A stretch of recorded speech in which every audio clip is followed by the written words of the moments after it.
Hello all.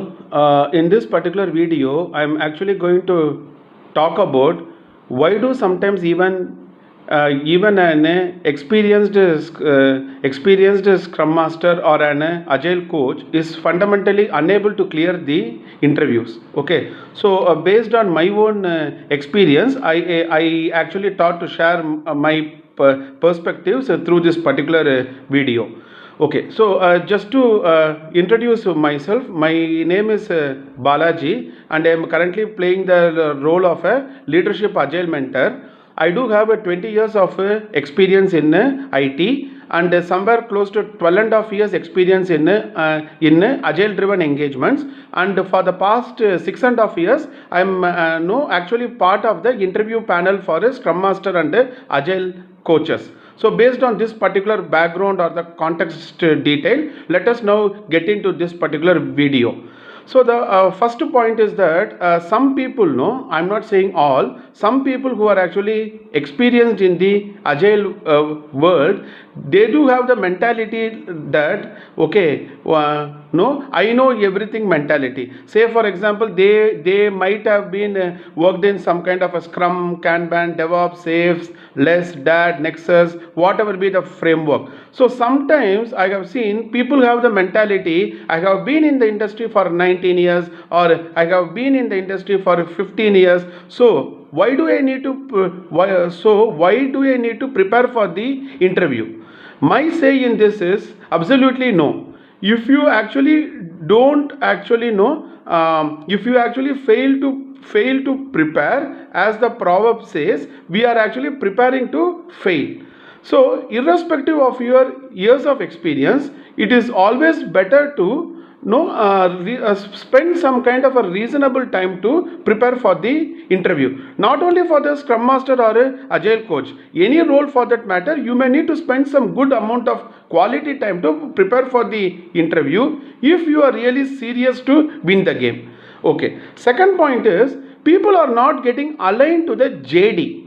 For example, for example, right, in my own agile mentorship program, if actually someone comes to me for a JD based mentoring or for a preparing for the interview, first thing I actually ask them is to send them the JD at least a day before the mentoring session, because that particular JD is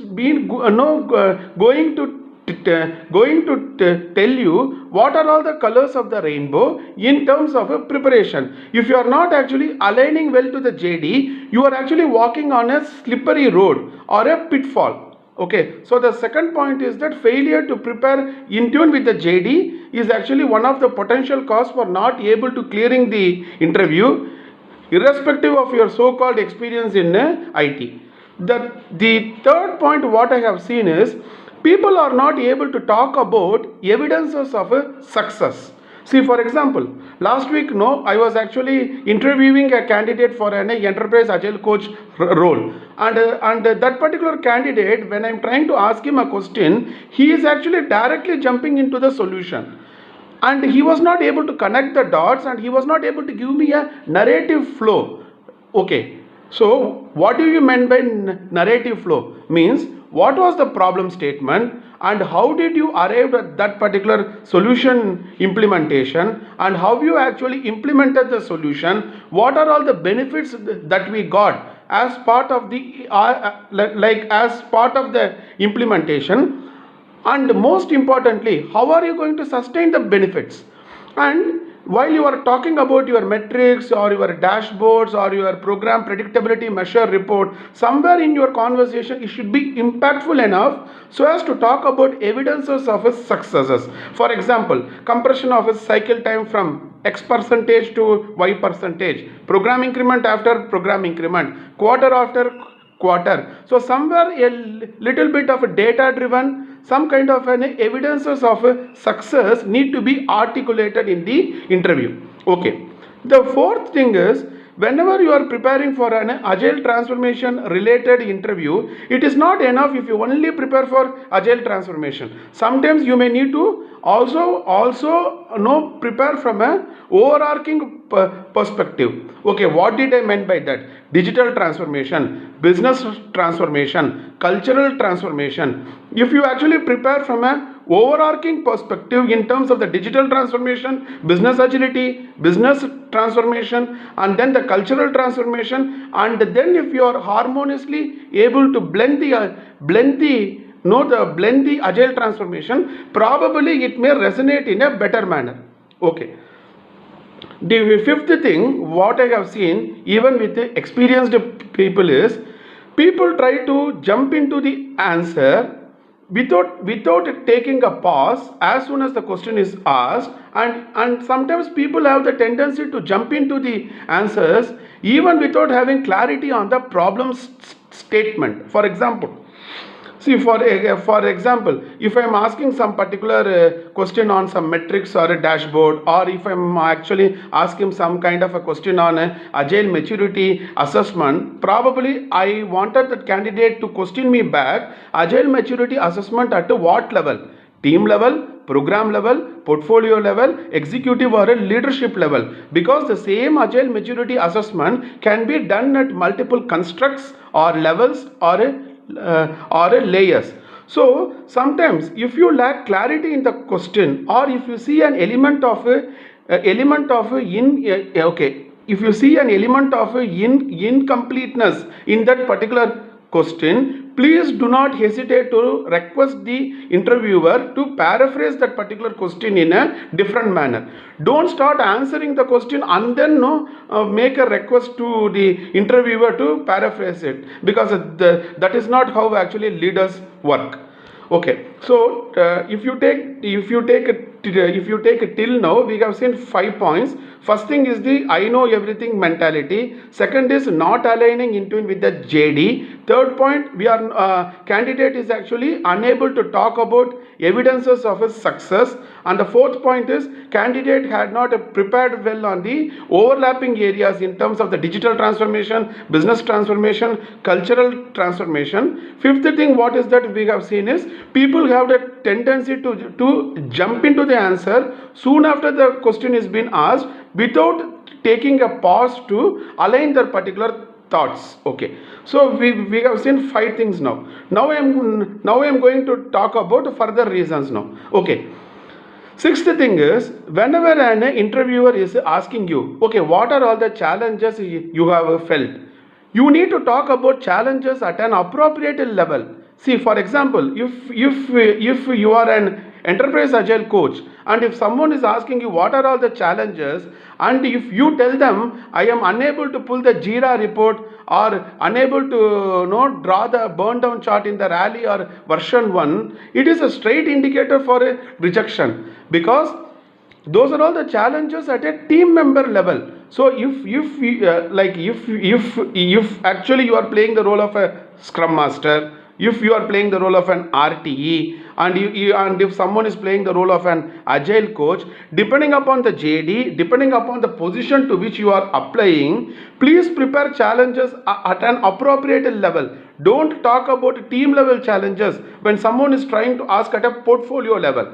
Right? So these points tend to be very simple and commonsensical, but then how many of us really know attend the interviews and prepare the interviews with that particular awareness? So that is the reason I just made this video in the best interest to help others. Okay, the seventh thing is domain specific challenges. Say for example, you have an extensive experience in a BFSI domain, but then this particular position to which you are applying is for a healthcare domain. Completely that particular domain is a different one. So as obvious, you may need to know, okay, if I'm going to attend an interview for a healthcare client, probably what are all the domain specific challenges. And one more thing, if that particular JD says SAP implementation, SAP implementation, ERP implementation, CRM implementation, Siebel implementation, then as obvious the interviewer will be asking you, what are all the ERP implementation challenges in an agile driven engagement? Please don't talk about only agile related challenges. Bring in that element of ERP implementation challenges so as to make a relevance. Okay, so that is an important area. Okay, eighth thing is, whenever an interviewer is asking you a question, don't try to visualize agile as the only silver bullet to solve all the problems. Absolutely no. I have seen people like SPCs, like this scaled program consultants. Even if you take me too, I have done my scaled program consultant 4 years back. That actually doesn't mean whenever a question is asked, I actually always think my answers only from Scrum, Kanban, DevOps and Safe. Absolutely no. Look into the fit for purpose. Sometimes the answers could be hidden in the project management concepts, in the program management concepts, in the delivery management concepts. So one should not go with the thought that okay, agile means only Scrum, Kanban, DevOps, Safe, Nexus, less. No. Look into the problem statement, look into the fit for purpose, and then take the right arrows. Okay, so trying to find answers only within the context of something called agile, is not going to give you the solution, both from an interview clearing point of view and also from a real-time product implementation or a program implementation point of view,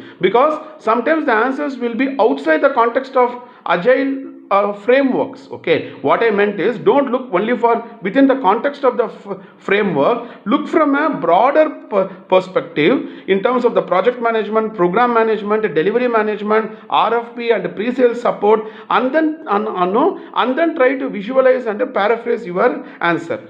Okay, the ninth point is, one of the important things which actually many people do not prepare is not actually talking about the value adds, not actually talking about the unique selling proposition. Because why I need to select you if I have 150 Scrum Masters and Agile coaches in the market? Very few people, if I ask them a question, okay, apart from your project activities, what are all the value adds that you have brought for the client? Only very few people are able to answer my question and able to justify my answer, justify the answer to that particular question. So you may need to prepare on what are all the additional value adds that you have done, both at an account level or at an initiative level or at an organization level, so that it is actually going to create a differentiator.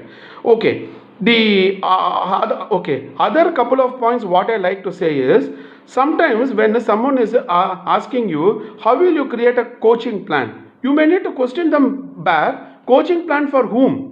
Is it for product owner, or is it for Scrum Master, or is it for RTE, or no, is it for the team? So you need to understand first of all user persona design thinking when you are creating a coaching plan, right? So when someone asks you, okay, how will you create a coaching plan, then you may need to question them back. Question means coaching plan for actually whom? Let me actually tell an example. So 6 months back, one of my client manager asked me, you see Balaji, you may need to do a design thinking workshop. So the very first question I actually questioned my client manager was, design thinking workshop for whom? Because I need to apply the concepts of a design thinking. I need to apply the concepts of a user persona in my mind, right? So because the same design thinking workshop, if it is for a product management group, I may slightly customize it and contextualize it. See, taking design thinking workshop anyone can do, but how far you can make it impactful, and that particular impactful will not be taught to you by any of the certifications, because that particular thoughts comes from the experiential intuition, not even from the reasoning capability. That is my own perspective. Okay, so when someone is asking you, okay, how will you create an agile transformation roadmap? then you may need to question them back. Okay, what was the business context behind it? So can you tell me the business driver behind it? And if someone is asking you, how did you created your agile transformation roadmap, don't just jump into the roadmap directly. You may need to talk about the context behind it, the business imperatives or the business driver behind the creation of the transformation roadmap, and then you may need to paraphrase or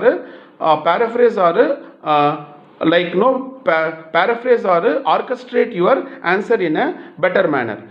Okay, the one more point where many of the experienced people fail is, people do not look into the principles behind the practices. People look only for answers within the practices. If you understand the principles behind the practices, you can create your own customized agile framework too, like what I have done. Okay, so just to paraphrase the last 5 to 6 points what we have actually discussed. One is not actually preparing about challenges at an appropriate level, not actually preparing specific to the domain or specific to the tech stack, and then trying to have a mindset that agile is a silver bullet for all the problems, and not actually preparing well on the value adds or a unique selling proposition, not actually customizing your answer to the user persona, and people not looking into the principles behind the practices.